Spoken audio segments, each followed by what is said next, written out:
I wanted to point out too, something Bill said earlier about knowing where your gaps are, where you might need some of this technology to fill in. I don't know that that's always true, because I think sometimes there's technology out there that you can use that's going to fill in gaps you don't even realize that you have.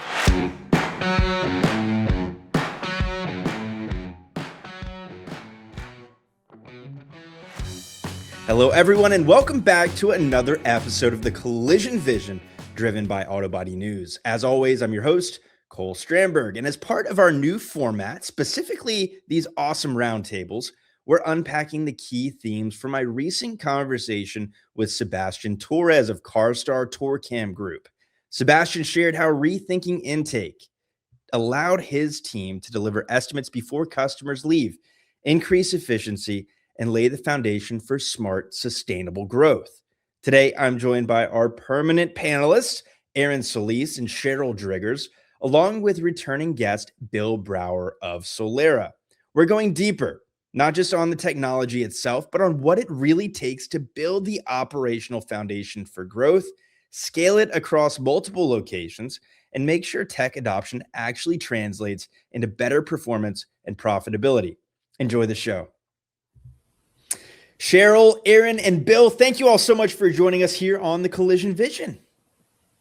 Thanks for having us. Yeah, pleasure to be with you. Thank you. Thank you. Looking forward to another fantastic conversation. And this episode follows on the back of the episode from earlier in the month with Sebastian, who, what a sharp operator, amazing young family business entrepreneur. Really enjoyed our conversation. And I think there was a lot of valuable takeaways that we're going to double click on here today. Sheryl, I'll start with you. Any kind of high level thoughts or initial feedback on that conversation with Sebastian? Yeah, so the first thing that really stood out to me in that conversation was his focus on scheduling. I think this is such a critical part of the equation when it comes to collision centers, but I really feel like a lot of shops don't do this strategically. And so I really liked that he brought his team into this scheduling strategy instead of just dictating what it was going to be. And I really resonated with that part of the conversation. Great feedback. The tools and the cool stuff only works if your team buys into it and uses it the way it's supposed to be. Erin, how about you? Any thoughts? I was actually impressed with kind of his early adoption to the new technology that was coming out. Sometimes we get a little scared of new technology and maybe we don't want to play with that. And that sounds really complicated. And I don't think my people are going to buy into that. And he was like, he was saying he heard it at a conference or something somewhere, and him and his dad, they both kind of jumped on it and they both were ready to adopt it and figure out how it could work within their business. I thought that was really cool and something that resonated with me. Such a cool thing about this industry. It's an old school industry. It's blue collar. Oftentimes we've been doing the same thing the same way for many, many years, but the folks who kind of can be those early adopters and early movers have a real advantage. And Bill, I think you get the credit for introducing them to some of these AI tools. Thoughts on our conversation with Sebastian?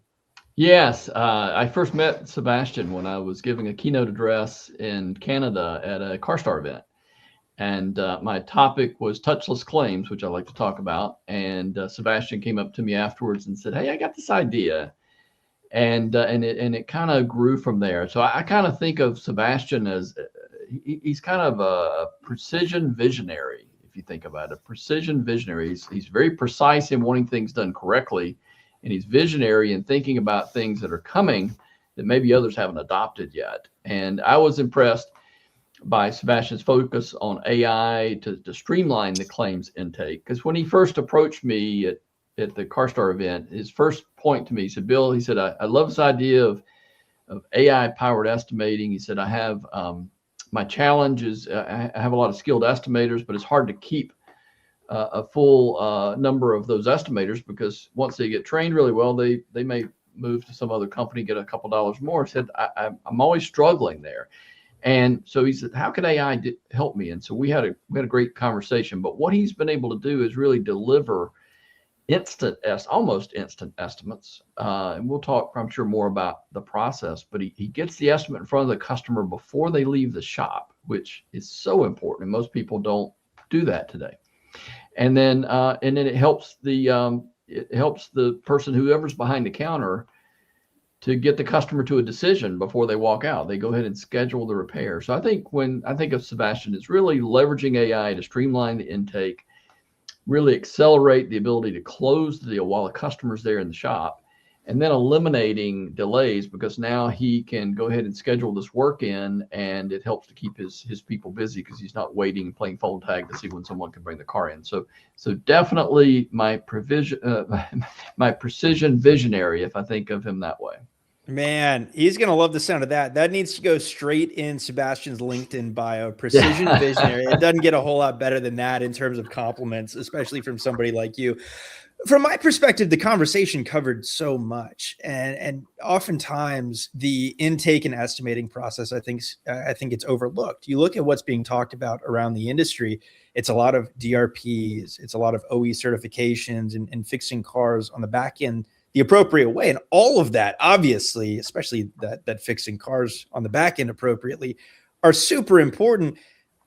But man, to be able to capture more of those keys and to make it as user-friendly an experience for somebody who's taken time out of their day to walk into your shop, to let your team look at the car, like, you have them, just don't mess it up. And the tools that you can utilize and deploy to make sure that you make the most of that is awesome.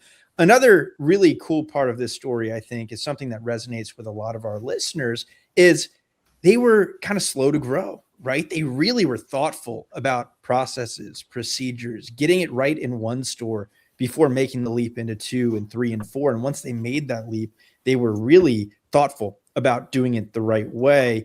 Bill, I'll start with you here, man. Before thinking about scale, what must be true about a shop's intake and estimating process up front? Yeah, it's really about mapping the process. I think a lot of times what happens is, as an industry, and not just in the collision and repair industry, and insurance industry, but as an industry, we tend to see something shiny and it's like, oh, wow, that looks really cool, I should try that. But really, before you begin to implement any kind of new technology, I always recommend that businesses, I like the value stream map, the lean approach, if you will, of thinking about workflow and process, but just mapping out what currently happens today, in this case, the claim intake process, and then what should it look like? What could it look like in the future? And then what tools do you need and where do they fit?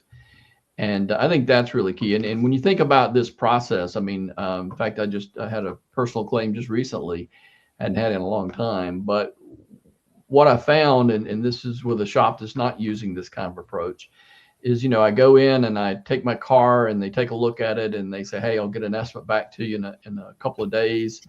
A couple of days later, I get the estimate via email, but then I need to call the shop back, and, the person I need to talk to is probably with the customer, and we play phone tag. And it's just it's a process that, I mean, I was pleased with my repair process, but it just took too long. And when you think about what Sebastian's done, is he's made it so simple, leveraging AI, that if I were in his shop, before I would leave the shop, I would actually know what the damage estimate is. I'd be able to go ahead and schedule time to bring it in. And then there's no phone tag trying to get the claim intake set up. It's just a much more customer-friendly approach, a more seamless approach. Well said. Erin, I want to bring that same question to you and even broaden it out a little bit. For shops looking to scale, what needs to be right from a systems and process procedure to say, hey, I can take this from 1 store to 2 or 3 or 5? I like what Bill said about mapping it out. And I think hanging something even on a wall, right? And taking your team around and letting them all map it out. This is what our process looks like. These are the additional things that we can do. I do think that you really have to have a solid process and a solid way for that process to expand. You can't really wing it when you're looking at opening a new store, and hopefully, you move a couple people from this store over to that store and they just, spread the process around. You have to make sure that everybody knows what the process is and that you're using the same process as you go over and start the new store. That way you can leverage the 2 locations, load leveraging, whatever it may be, to make sure that you are getting the most out of that process. Sheryl, how about from your perspective? Yeah, so I go back to what I started with, what resonated with me the most, right? It's scheduling.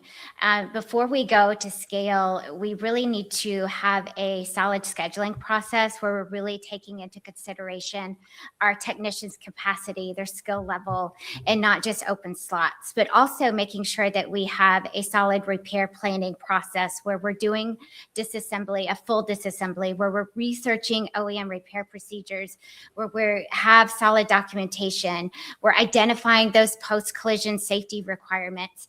Because if that isn't consistent, adding multiple locations is just going to add multiple inconsistencies. Yeah, Sheryl, I'd say that's a great point. And I remember from Sebastian's points, and he and I have talked about this a lot.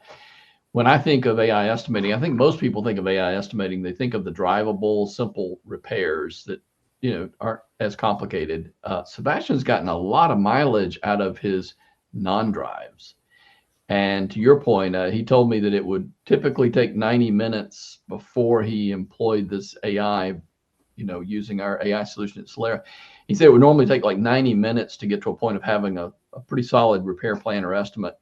And now with the AI powered solution, he's actually getting a lot of this information carried over right away from the pictures. And then he goes in and he can start tearing it down and adding the parts. And he said he's cut it down from 90 minutes, I think he said, to maybe less than 30 minutes. And that's a great way to, as you mentioned, to get that repair plan. And I think the other thing about AI, it creates more consistency.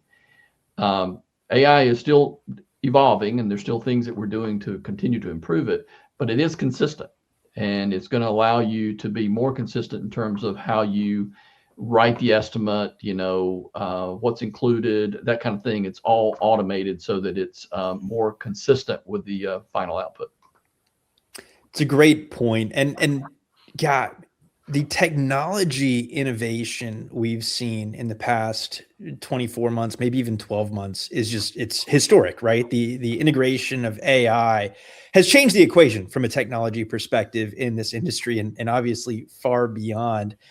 At SEMA, even kind of early innings, there were a ton of new AI startups showing up for this industry. At NADA, in the broader aftermarket just last month, apparently there were like 100 AI startups showing up. And so there's going to be some amazing tools in there hidden within a lot of the noise, but a lot of these tools are not going to really be great either. Bill, I want to start from you, and each of us here have different experiences and kind of angles we approach new technology. But what do you see high performing shops do differently when selecting the right tools for them? Well, I kind of go back to the lean mapping is first understand what the problem they're trying to solve, and then begin to figure out where they need tools and solutions to improve that flow, certainly. But I think the other, to your point on AI, there's a lot. And I was at ITC and SEMA and a number of different industry events. And you're right, there are many, many AI solutions, a lot of really pretty decks and fancy looking graphics. But when you think about AI, and I spoke about this in a previous meeting that I had, it's really about the data behind the AI. So if it's a company that provides AI, but they don't really have the millions and millions of data files that help to provide the intelligence that AI needs to come up with an accurate outcome, then it's not going to be the product that's going to probably meet the need of the shop or the insurance company. So I think when you're going through the process, my view is probably 3 steps. One is definitely understand the workflow that you have and map it, understand what you need, carefully select a solution. Maybe you're going to choose between a couple of solutions, but really be mindful of, does that solution have all the features? Maybe the AI is okay. Does it have the data that it needs to power it? And then third, what I like to call test and learn. And Sebastian did this. He didn't start out saying, hey, this is a new process, go do it on. He started out by trying a few things until he kind of landed on the model and the workflow. And then they consistently followed it for a period of time to prove it out that it worked. I think those are really the 3 things I look for. To your point, it's one thing for a company to kind of win the demo. It's a different thing for them to consistently and over time win in the shop. Sheryl, from an evaluating new technology standpoint and from your background as a shop owner, how do you advise your clients and your friends in industry to think about all these tools we have available to us?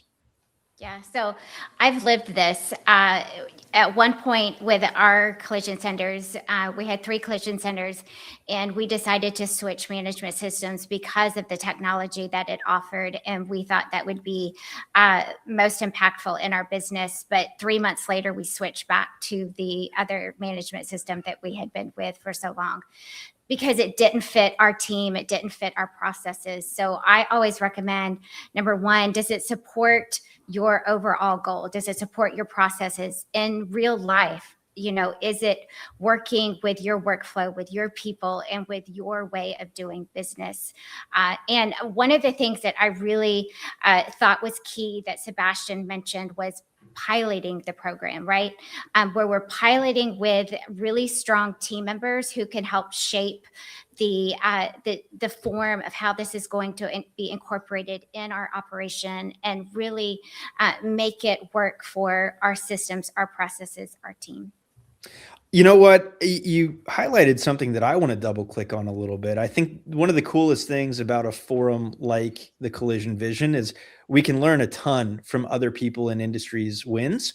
We might be able to learn even more from their failures too, with your specific, I mean, that technology, when you make the investment to purchase it, integrate it, train on it, that hurts to have to turn back and go around. What failed in that instance for that technology in your experience?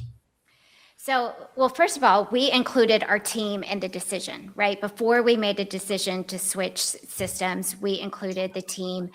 And there was one section of the business that was going to be taking a hit. Like we knew that, you know, the accounting department was not going to have the capabilities that they had before. And accounting was willing to do that, because we thought production, scheduling, and all the other things were going to be that much better for our business.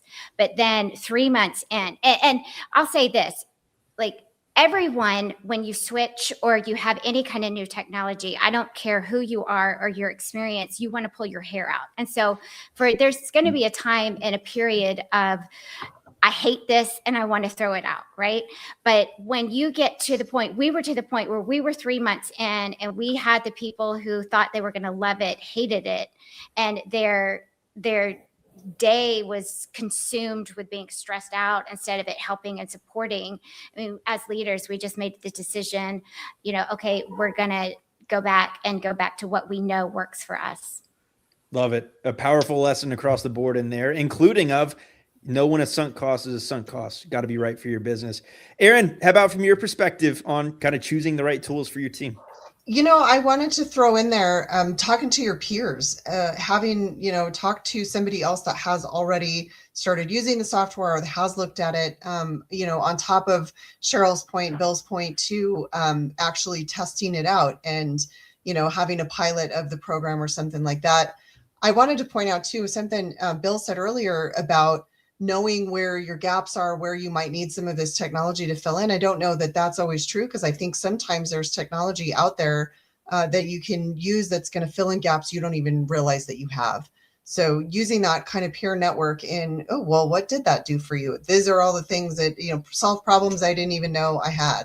And now all these things are so much easier because of our integration of whatever the tool may be. Yeah, great way. Points. And, great points. And Sheryl, I admire you gave it 3 months, right? So you made the decision to switch back, but you did a complete test. I do find that one of the places where companies sometimes slip up is like one of the things I was real impressed with Sebastian, when they decided how they were going to go about implementing this AI, it was 100%. You know, everybody, to Sheryl's point, he got the buy-in of the team, and there were a lot of discussions, and some people were on board quickly and some people were not. One thing I remember that he talked about in your interview as well was how he assured people that this isn't costing anyone jobs. This is how to make us more successful. And but when they came up with this process, you know, they stuck to it for a period of time.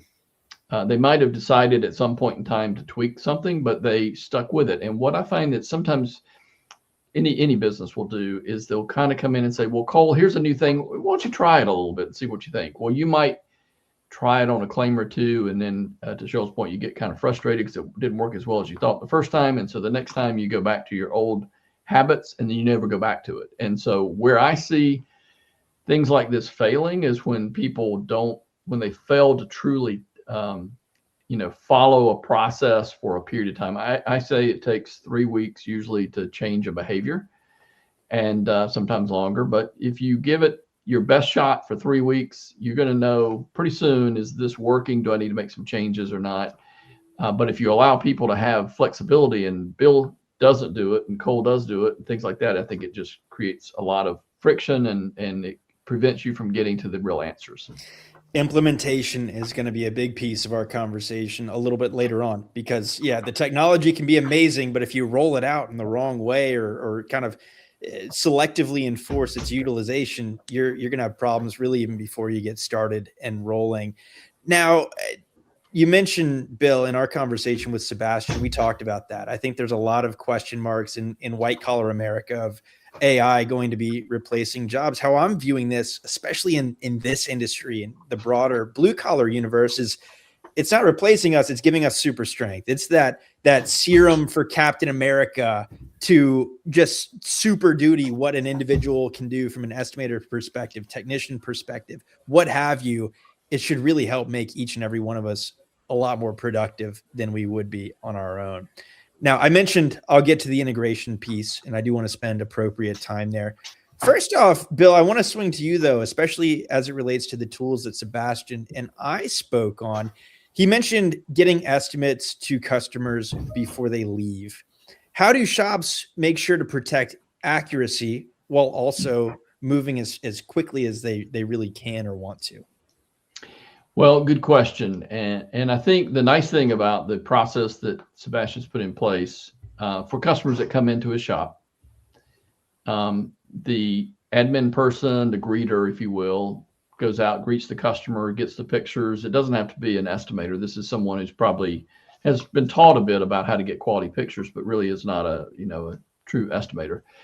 But a great customer service person. So that person captures the information. Then let's say, Bill is the estimator, busy handling things in the shop at the desk, but this pops up on the computer, and hey, this customer is waiting, and here's the pictures and here's the estimate. So the estimator is able to look at what's been created from AI, make edits as needed, but also the car's sitting right outside. So they could also walk outside, take a look, raise the hood, whatever might need to be done to make sure they're getting a good look at anything that's in question if everything's not visible from the pictures. So I think that's important.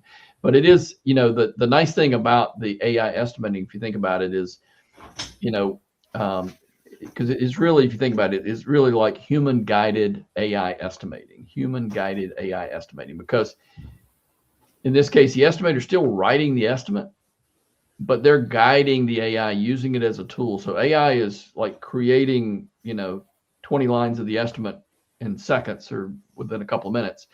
And then the estimator is critiquing that to finish it. And so sometimes AI will pull things in that the estimator may even have forgotten to put on otherwise. So you're getting some consistency, and then they have the opportunity, like I said, to walk out and look at the car if they'd like. I did notice that Sebastian also mentioned that he is moving forward now with the next stage, because he's pleased with the progress of AI.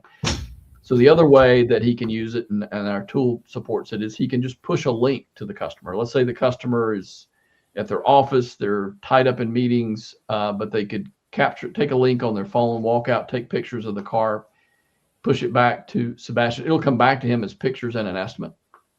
And then he can decide, do I need this customer to stop by, or do I have enough information that I'm good to go, because this is all external damage. It's easy to see in the images. So I think it is key that you have quality. You're never going to eliminate supplements. It doesn't matter. If you bring the car in and tear it down, you're probably going to have a supplement in a lot of cases. So there's going to be some supplements, but I think the more you can leverage that AI power with a human eye, the more accurate you're going to be in that first estimate, so that you have less supplemental damages to be concerned with. Crazy how quickly this conversation evolved from a photo estimating standpoint. I mean, when it was first rolled out from some of the MSOs prematurely, in fairness, it felt so far away. And now it's reality. Really good shops are using really good quality software to create really good quality results.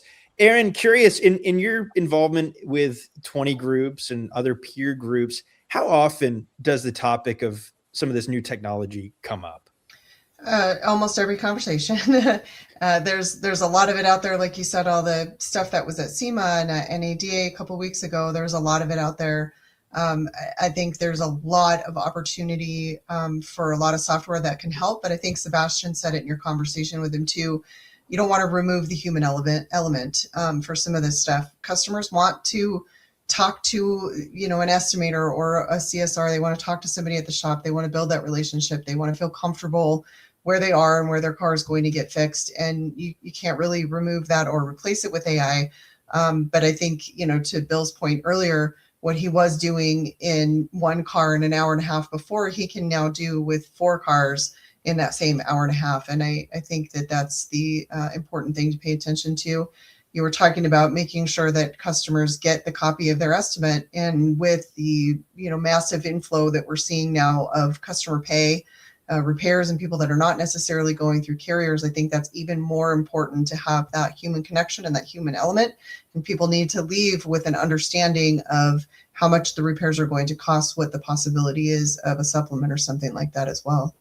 Erin, you might as well have been in Bill and I's pre-show conversation. He mentioned it earlier in our episode here today about him filing a claim recently. He just lived some of the removal of the human element. Bill, I'm going to kick it over to you in just a minute to dive into that story. Before I do, Erin, I want to stick with you for just another minute on when talking about some of these software and technology investments. How do you advise folks look at ROI? I mean, ultimately, that's what it comes down to, right? Everything we're talking about here leads to an ROI calculation. Talk me through around what those conversations look like today. It really depends on what kind of solution you're looking at. Again, if you can process 4 cars in what used to take you an hour and a half to just do 1 car, now you're talking about getting 4 more cars into production. So if it is a Thursday afternoon, say, and you get, 2 tow-ins or whatever, now within that afternoon, that car can actually be into production, getting torn down, finding, any additional damages, getting measured, doing the inspections, any of that sort of thing. It's in process and it's now moving through the repair process. And,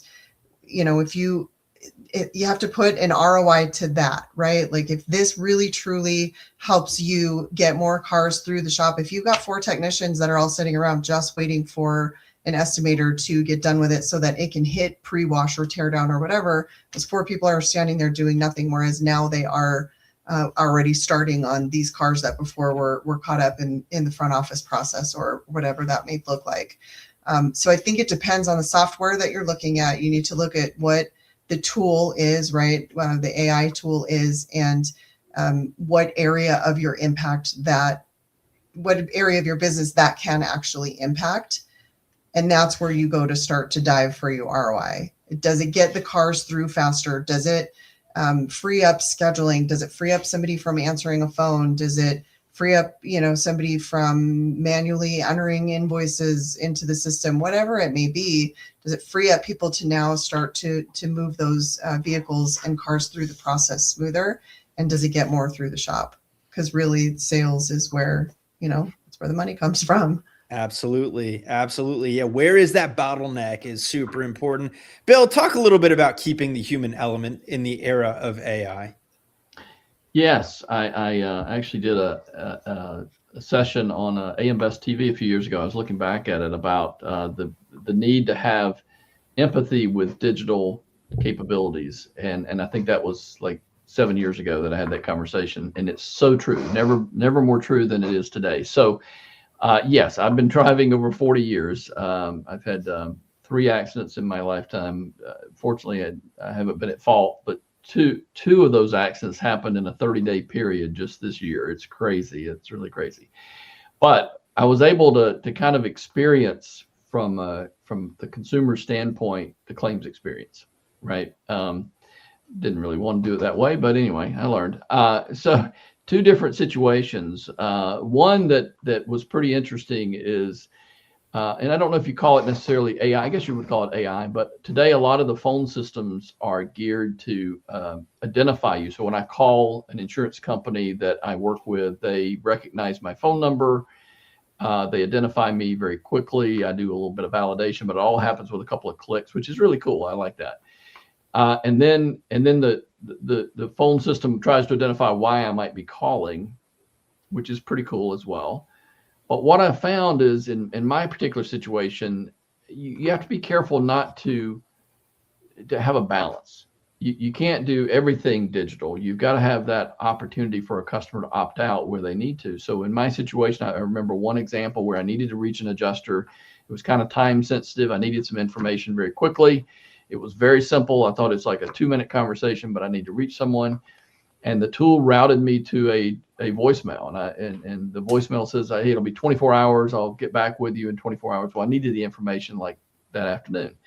So then, but it kept routing me. And I kind of got caught in this, I don't know, phone, a digital system that I couldn't get out of. I couldn't talk to a person. And so as we think about how to design processes, we always have to be thinking about everything's not going to be the smooth, happy path where it gets handled through a digital process. You always have to have that opt out to talk to a customer or to a claims person in this case. Another situation that came up, because I had a couple of different insurance companies I was working with. Another situation that came up was where I felt like the adjuster felt they really couldn't make a decision other than what technology told them to do. They couldn't adjust. And I think when you're thinking about a claim situation, claims are, I've grown up in this business, been doing claims since before the days of estimating software. And you want adjusters to make decisions. There are exceptions that need to be made that a human needs to act on, not a machine. And so while I'm in the software business and I'm 100% behind software technology, I do realize that you've got to have that balance. And where I see this AI and this technology making the adjuster superhuman, things that can be done that don't require a person are done through the AI. Decisions that need to be made by an experienced person can be done by the human. It makes him much more productive, but it makes the customer much more satisfied because things are getting processed quickly. If they need to talk to somebody, they're getting someone that can answer their question. So I think when you think about the future, it's really how do you integrate, whether you're in a body shop, an insurance company, any kind of business, how do you make sure that your integration of digital is complemented with human touch where needed to create that opportunity for example, in a claim to have that empathy.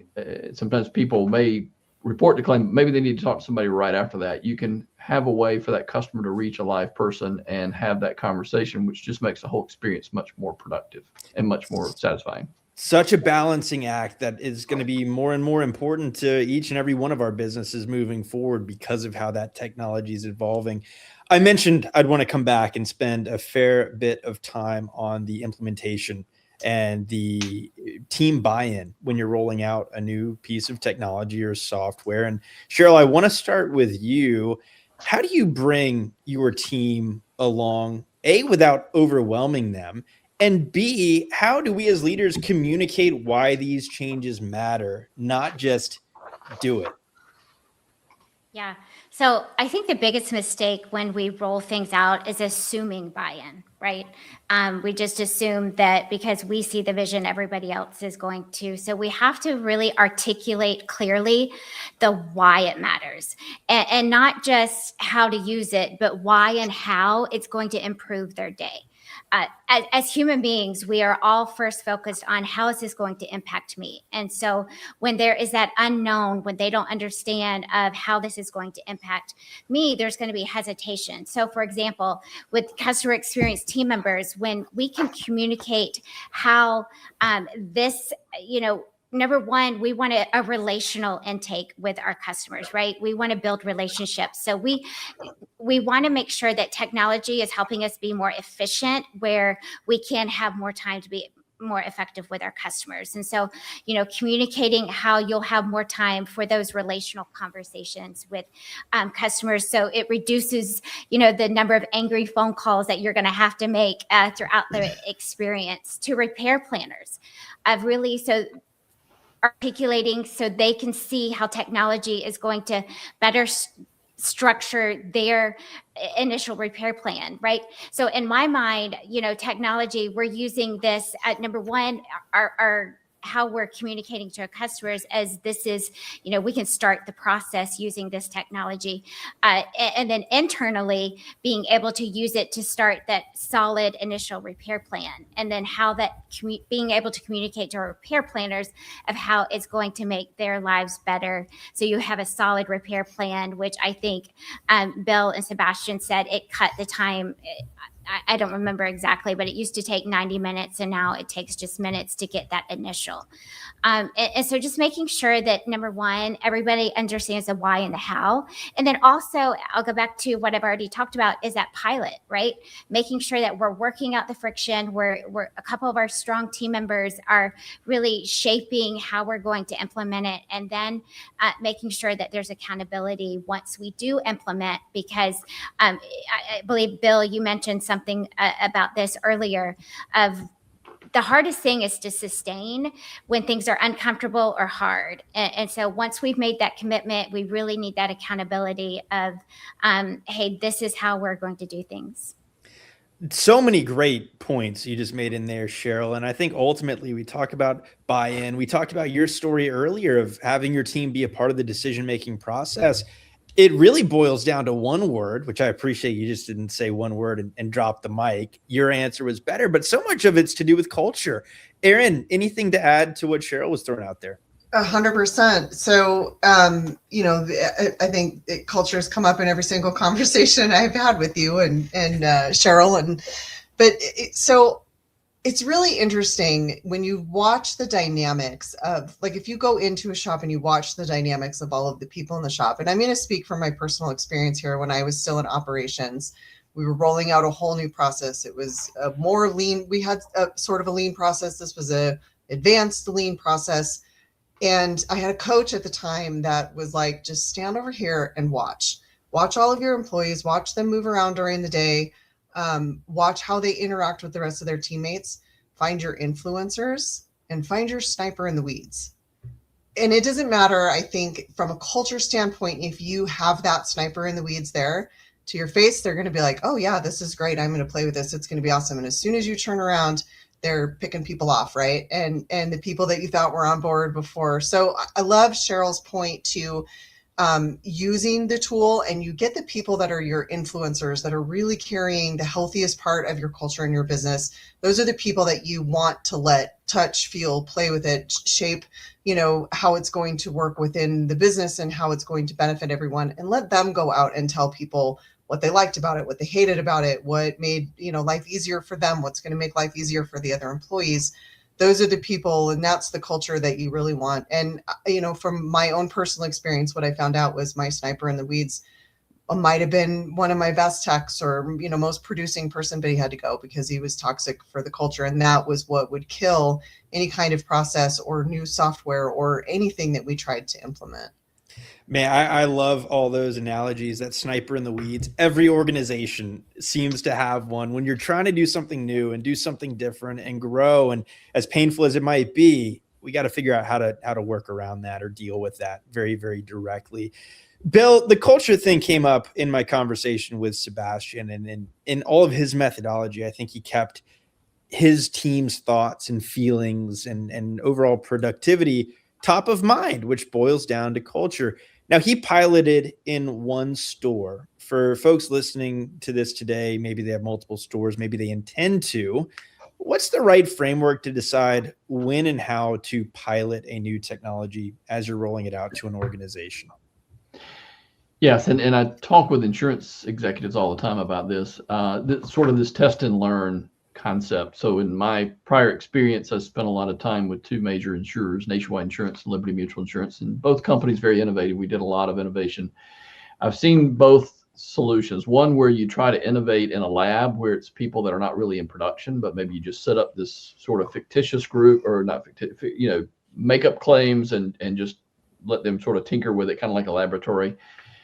And that can be good. You can learn a lot. But what happens is then when you try to give that to the frontline employees, they're like, well, you were just in the ivory tower. You were just, you had all the cool toys to play with. It doesn't really work that way in the real world. So I do find that you want to get people that are in the real world, production people. That's where I like to test.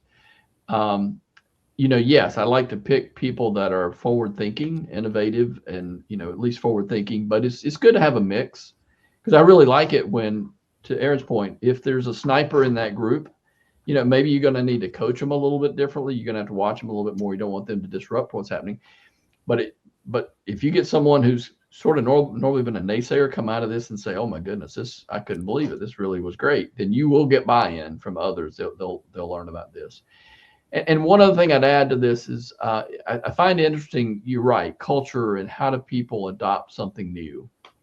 And something that still amazes me, and it doesn't have anything to do with claims, but I don't shop a lot, but when I do go into some of these places like Home Depot, I probably frequent more, I notice there's the self-service area, and then there's the staffed area. And a lot of times the line is longer on the self-service side than it is for the staff. And I think it is, and I think what happened to kind of help push that along was probably during the COVID time when, we were a little less interested in being close to other people while we were dealing with the COVID, and people got more accustomed to all kinds of self-service things, right? And it became sort of a culture shift. And then I think it's just kind of grown on us, and it's like, well, you know what, I'll just do it myself. So culture is an interesting thing. I mean, what I like in the lean model that I've used over the years, one of the things that's a part of that process change or innovation is that you have morning stand-ups. Every morning you pull the team together for like 15 minutes. It's not a long meeting, and you just have stand-ups. What worked yesterday? What didn't work yesterday? What could we do differently? So what I would suggest for any team that's doing something different, it doesn't matter if it's AI estimating or anything, if you're really making a significant change, if you can find a way to pull the group together that's participating in it for just 15 minutes a day, because then you're going to be able to call out the sniper who's got the issue, who's going to, like, every day have an issue. Maybe you can work on that person between the meetings, but you're going to have other people that have legitimate issues, or, hey, you know what? I discovered that something worked super well. Then that becomes an influence. And it's just a way to get people thinking, because what we're trying to do to increase productivity, simplify the process, provide more automation, the software and all the technology needed for this is available today. The only thing that prevents us from being much more advanced in this space is culture and just being anchored to, maybe legacy processes. Man, it brings me back to something that Erin highlighted earlier, and that's the importance of speaking with peers and figuring out what worked for you, whether it's a technology, whether it's a rollout, whatever it is. Man, other people have made the mistakes that we're about to make. Let's avoid them by working together and keeping the lines of communication open. Guys, you've all been extremely generous with your time. We're recording this late one day, early one evening, and really appreciate for everyone making it happen. I want to end with around the horn, kind of one rapid fire question. And that is, and Sheryl, I'm going to start with you. What's the biggest opportunity that operators are missing right now at kind of the front of the house in all this intake estimating that we're talking about? Yeah. I believe it is having relational conversations with our customers. I think so many times it's so transactional, whether it is including AI or not. We're just, focused on the transaction. Okay, here's the customer, write the estimate, get the keys, and deal with everything else later. So I think we really have an opportunity to have more time to be to have those relational conversations when we have AI that will help us be more efficient. And so that would be my thoughts there. Love that. Erin, how about you?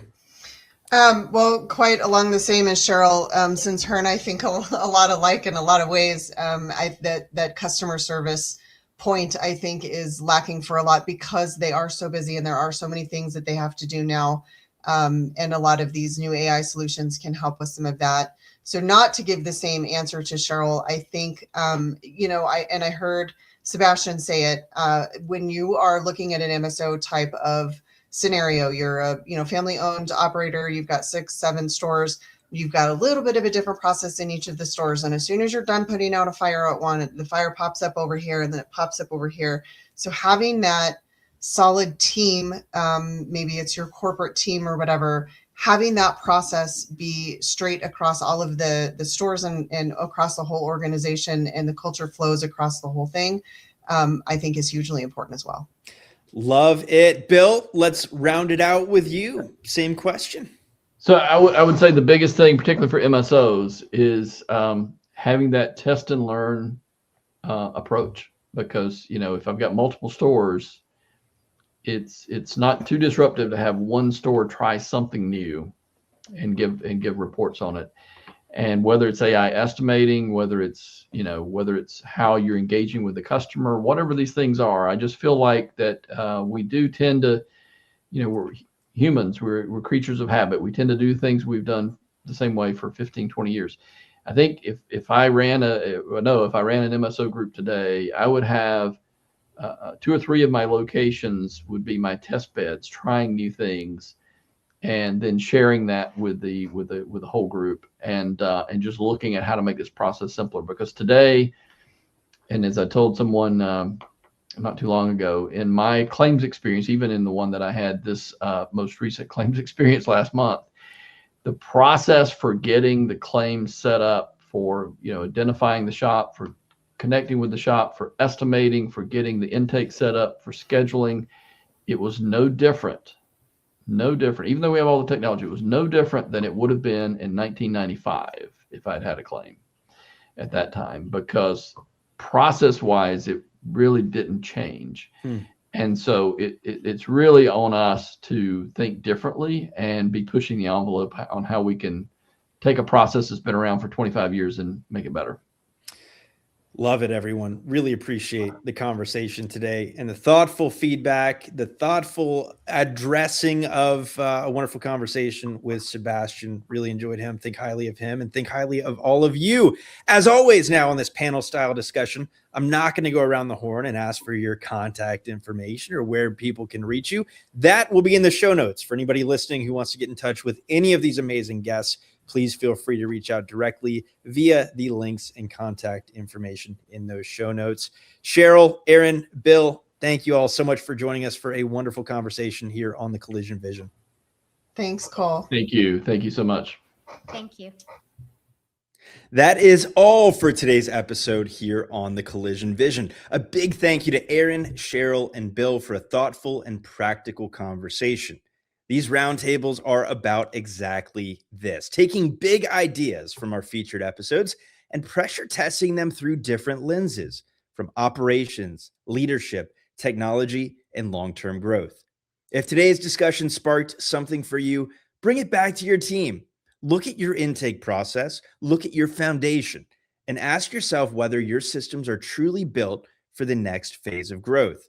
As always, if you enjoyed the conversation, give the show a follow wherever you enjoy your podcasts, leave a review, and share it with someone in your network. As always, on behalf of the Autobody News team and myself, thank you for coming along for the ride.